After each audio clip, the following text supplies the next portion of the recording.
Hello class. Today in this demo video we're going to discuss the final painting assignment. One of the things that artists do is look at other art and reference other art. This is a common occurrence in the history of painting, and when I send this link to you, I'll prepare an information sheet that demonstrates that. So in this assignment, what you're going to do is, first off, choose a masterwork, a figurative painting like this. This is a painting by Michelangelo Caravaggio, who was a painter from northern Italy in the late 15th, early 16th century. He was alive. This particular painting is titled Rest on the Flight to Egypt. And what you see in the painting is what's called the Holy Family. It's Joseph, St. Joseph, Mary, baby Jesus, and then there's an angel playing a violin. Joseph's holding the music while Mother Mary and baby Jesus are napping.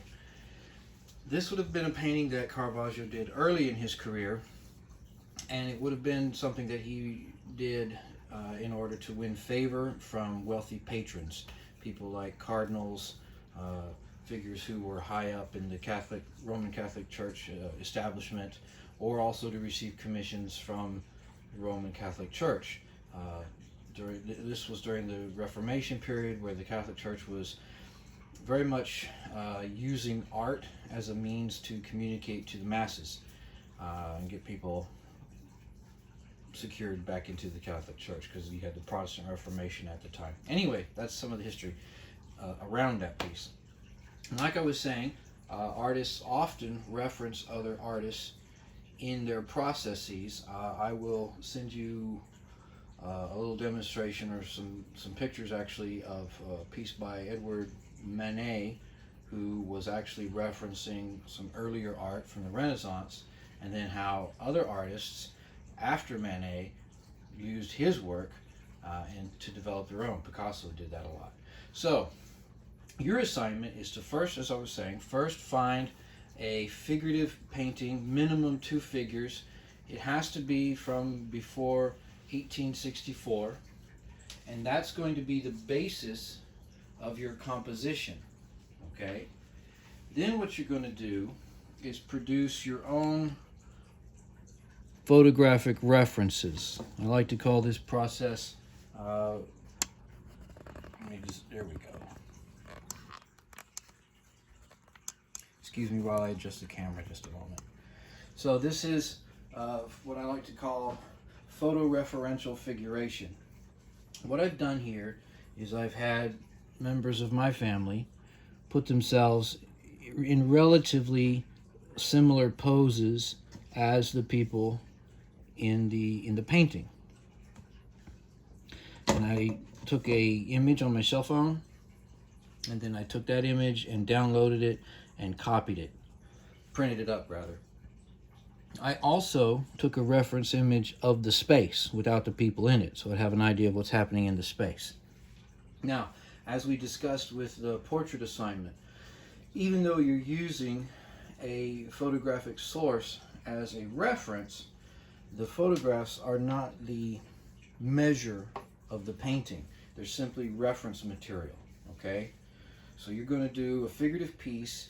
It has to have at least 2 figures in it. Mine's got 3, 4 if you count the dog.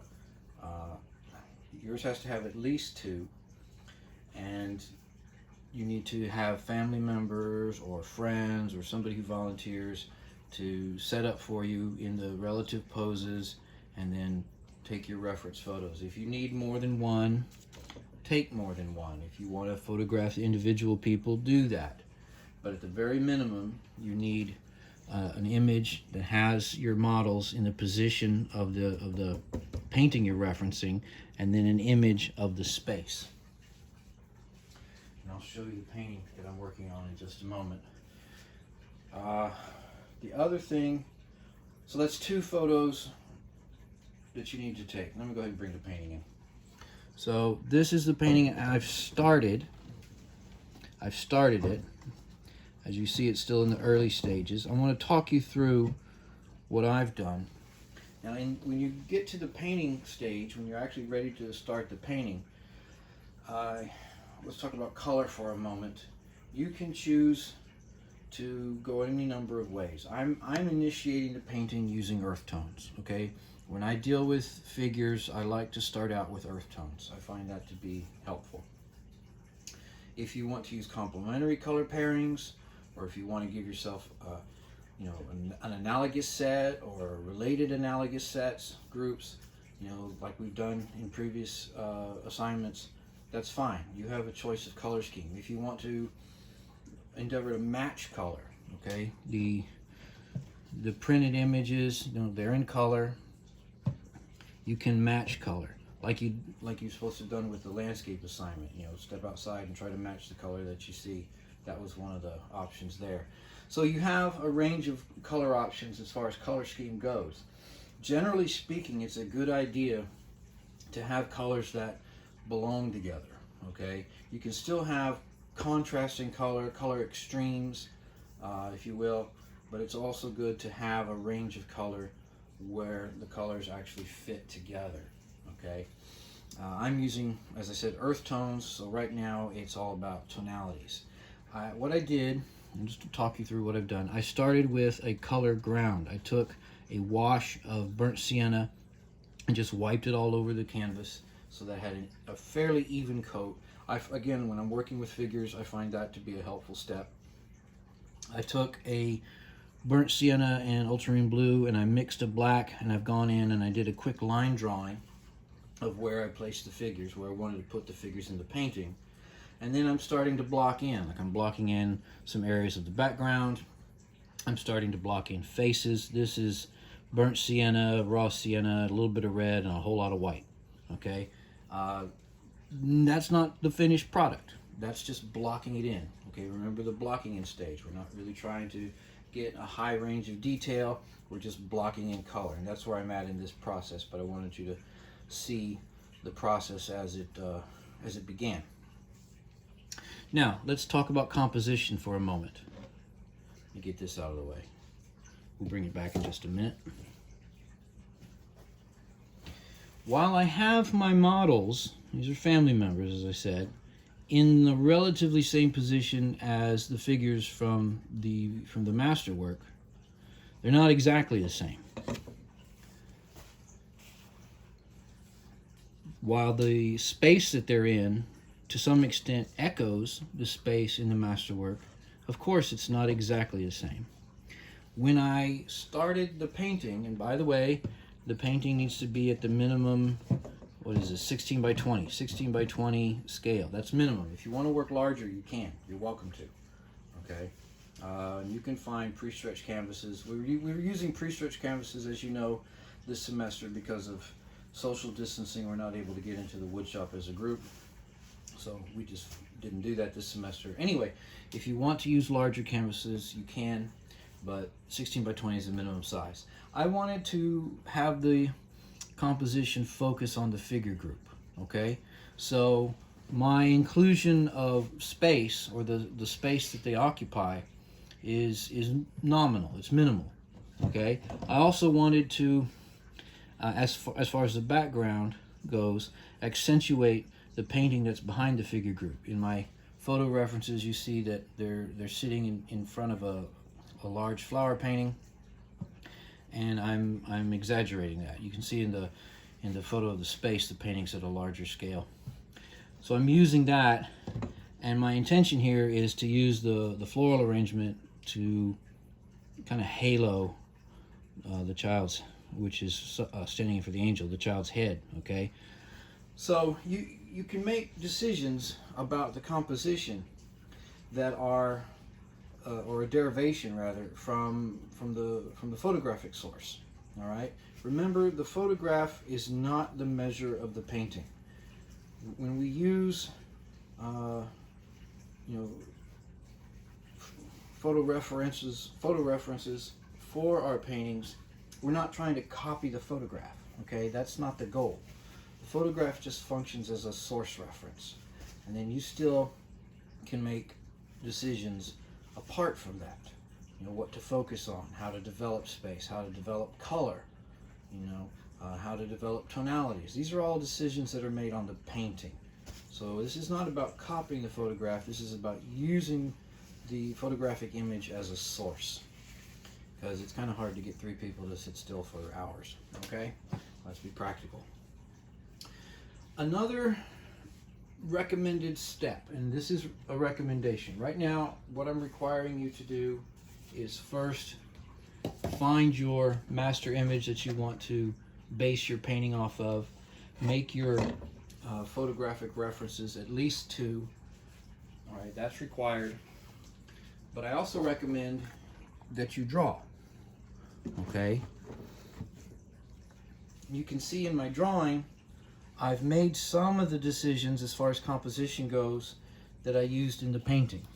Okay, one of the things I changed was that I pushed the figure group more to the left because I wanted to accentuate the left side, cluster the figures a little closer together on the left. I noticed that in the master image that's what was happening, so I wanted to echo that to some extent. But take a moment, this is simply a recommendation, take a moment and draw out your composition. Now I did this drawing at a 18 by 24 graphite on drawing paper. You don't have to do it that large, okay? If you want to take this step, and again, this is not a required step, it's a recommended step, you can use a sketchbook, okay? Sit down with your photographic sources, reference your photographic sources, and design your composition, okay? This is a good way to get familiar with the material and also to make some decisions about how you want to proceed. So I recommend that. Let me bring back the painting here. All right, when I'm shooting this is Tuesday the 24th, and Thanksgiving is in 2 days. Technically we'll be on break for the weekend. I'll be sitting down at my government issued laptop checking all your emails, trying to get caught up with that. But time is catching up with us. When we come back from the Thanksgiving holiday, we've got roughly 2 weeks, basically. Okay, we have a week, not quite a week, then we get into finals week, and then I have to turn in final grades by December 14th, if I remember correctly. So time's catching up with us. So we need to expedite matters, and I recommend you get started on this particular assignment just as soon as you can, okay? If you're checking your syllabus, you may find that I'm jumping ahead a little bit. I'm cutting out one of the assignments, and that's due to time considerations.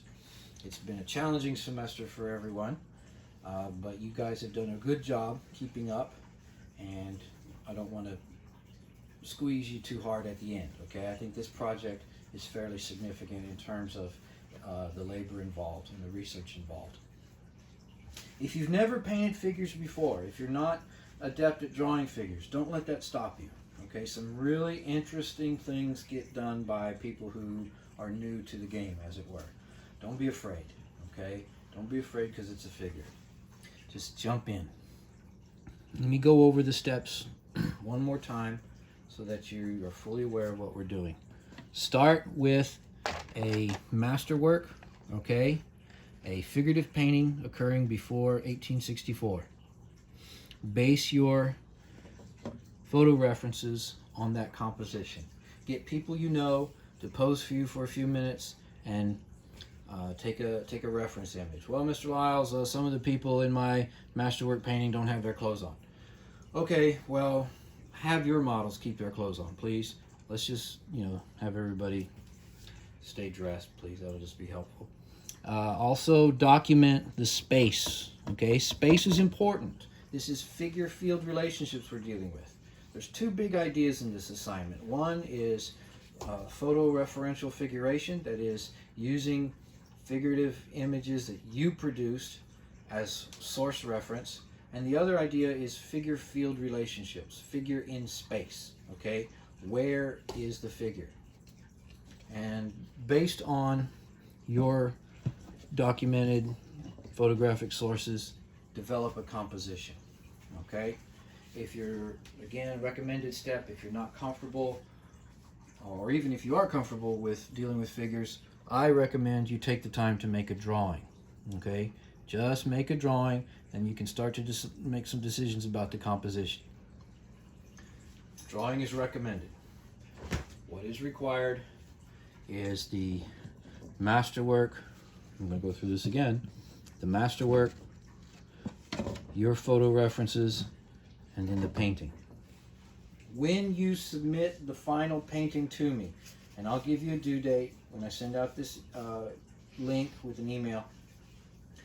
When you submit your final painting, you also need to submit to me at least 2 photographic source images that you took, one of your models, one of the space, and then also a reference image of the masterwork. Okay, so you've got your painting, your photographic references, and then your master image. All right, 3 things you need to send to me when you send me this final painting.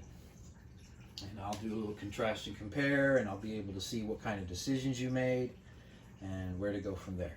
Again, compositional choices. All right, you can make derivations. You can invent some compositional elements that aren't exactly as they are in the photograph. I've scaled up the background figures. I reduced the younger girl. I reduced her scale a little bit. All right. I changed the orientation of the figure group on the picture plane. The other thing that you can do is color. Okay, we talked about color a moment ago. You can make color choices. You can choose to try to match color and tone and value. You can limit your palette if you choose and have a range of color that's more harmonious. You can use complementary color groups, color pairings rather, to make neutral tones. You can use analogous color groups. I'm using earth tones at the moment. So that's the assignment. Find a masterwork, take your reference photos, develop your painting, and again, I do recommend that you give yourself a working developmental drawing that helps you make some decisions about composition. That's recommended. All right, I will send this out to you just as soon as I can with further instructions. All right, thank you.